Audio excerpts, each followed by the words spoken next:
in a very different dispensation where we're dealing with coalitions.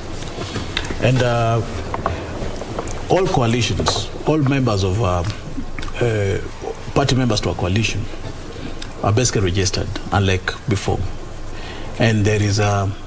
And that registration is deposited with the register of political parties. Yeah. So there are timelines, there is substance, there is content, there is behavior, all captured. Before that, we used just to have amorphous organizations or interactions.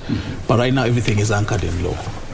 The agreements spell when you joined, how each party can exit, and when they can exit, those kind of framework. And you realize that just by being declared president-elect, the president-elect actually embraced people who crossed over, parties who crossed over from the other coalition to his coalition.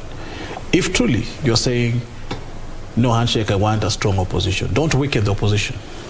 Because by doing that, basically what you're doing is to weaken the opposition. That will be.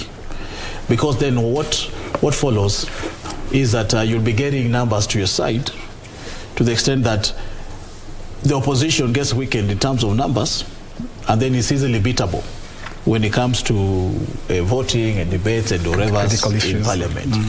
And so if, peradventure, the president-elect says, I want to see, I'm committed to seeing a very strong opposition. I want to see this democratic space of Kenyans increasing and rising up. I want to be checked, I want this government to be checked seriously. Then let the opposition be. But you cannot have both. You can't have parties join you and numbers join you. Then you say, I'm ruling out a handshake. A handshake, you can with the main person. I think that that's marks of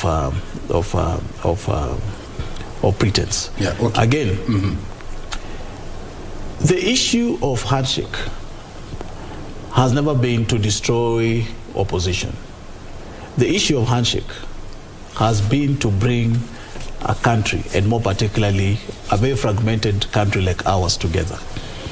Reason being, when I look at my maths here, 22 million people registered as voters. Let's say Kenyans were 40 million, but 22 million people registered as voters. The ones who didn't come out to vote were about 7 million. The ones who voted were 14 million. And this 14 million, the difference between the winner of the presidential race and the person who followed is only 200,000. So we're having a country that is totally split.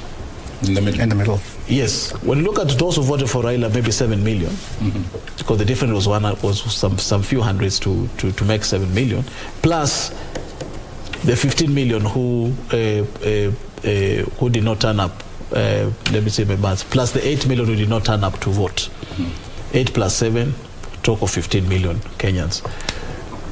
Look at the ones who appeared to support the president-elect, another 7 million. Kenya is fragmented, as you say. In some quarter, there's rejoicing. In some quarter, there are tears. So the issue of having a strong opposition cannot be beyond the issue of bringing and causing the country to be one society.